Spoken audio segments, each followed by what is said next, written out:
Can you explain why do planets tilt? Yes, of course. I already explained our inner solar system, exactly why planets tilt. Now let's go outer solar system.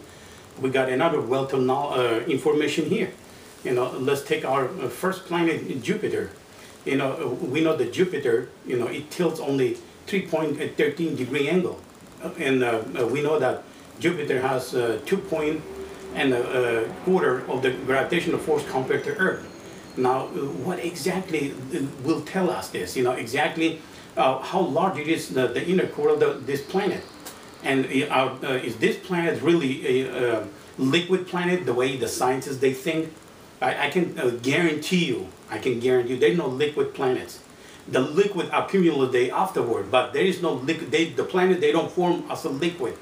And I can have a debate right now with any scientist around the globe, or any scientist from NASA, and I can show them the fact that planets, they don't form as a liquid. The liquid forms afterwards on the surface of those planets. Now, according to the gravitational force to this planet, the Jupiter doesn't have any ocean deep. It may have some oceans on it, but it's not covered completely with the liquids, the way the scientists they think. And I can guarantee you for this planet, has actually some volcanoes on the surface of this planet the way the Earth does. And now let's take the facts. Let's take the facts and we'll go according by the fact. I said, when you have when external pressure exceed over internal pressure, then you see that when the inner core no longer can function normal. What's the normal function of the inner core of the planets? When the planet, they are able to melt upper surface of the inner core, that's a normal function of the planet. But when they cannot any longer melt upper surface of the inner core, that actually it causes that planet to lose the energy out of the inner core in form of gamma rays. That's what exactly happened almost every single planet except Earth and Jupiter.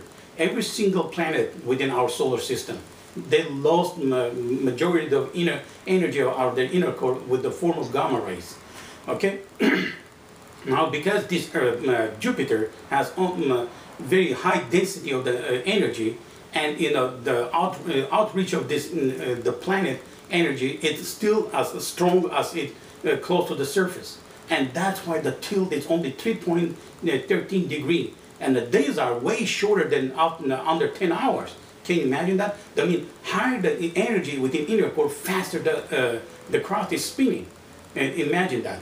Now let's go to the next planet within our solar system, which is the Saturn. The Saturn caused so much controversy for one reason. The largest planet, which one is over 760 times larger than Earth, and has less density than Earth, than any planet within our solar system. Let's see why is that.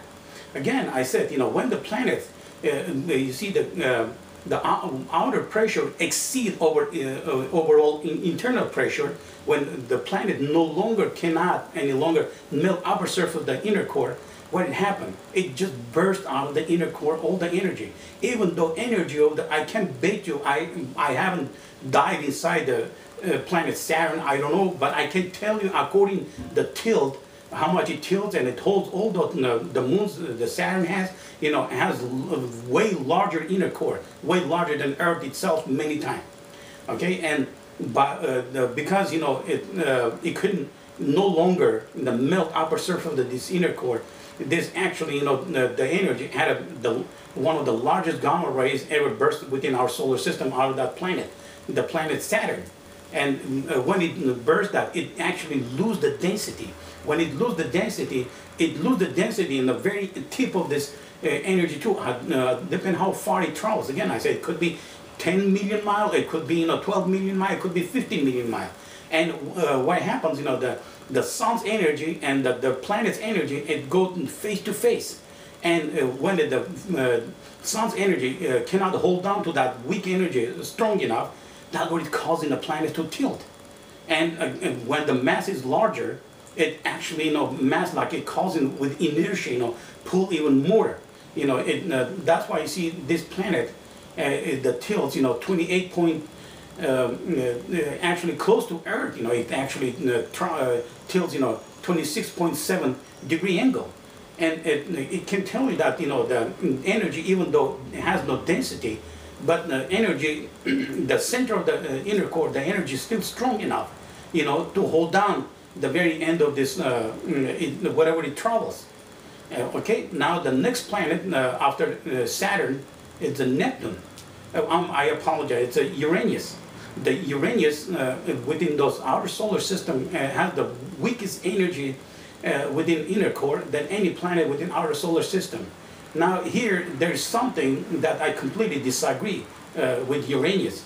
It tilts 98 degree, and for some apparent reason, the scientists, they say in the days are 17.9 hours, but that could be a lot less than that, because the reason why, first of all, the Saturn, Uranus, and Neptune, they have the deepest oceans within our solar system for one reason.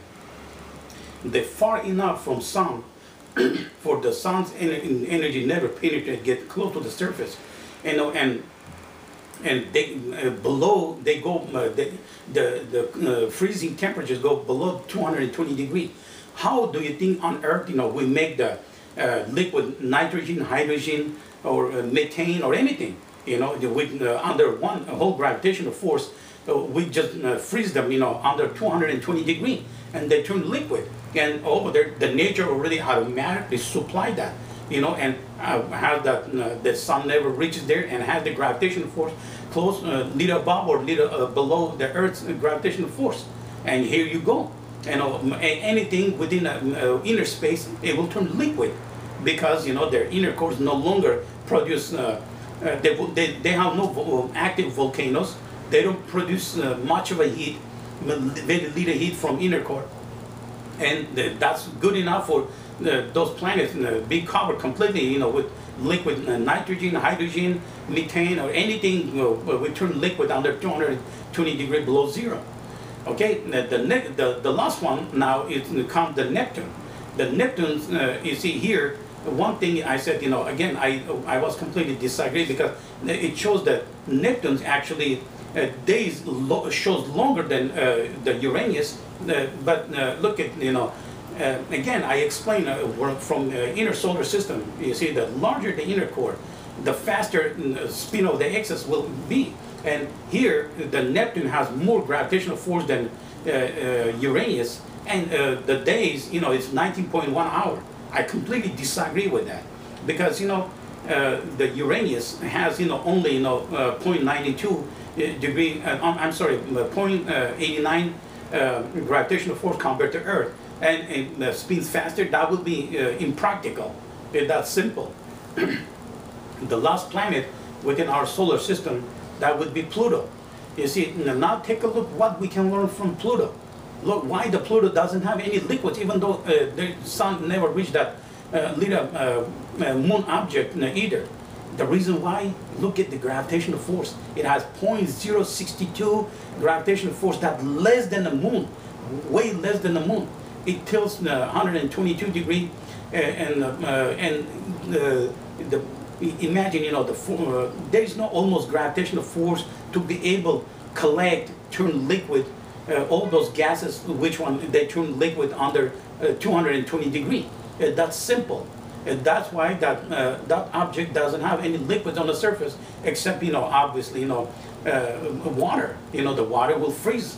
Doesn't matter how cold it is, it will freeze and turn ice. Okay, and the days are way longer than Earth, which one goes 6 days and 9 hours compared to the Earth.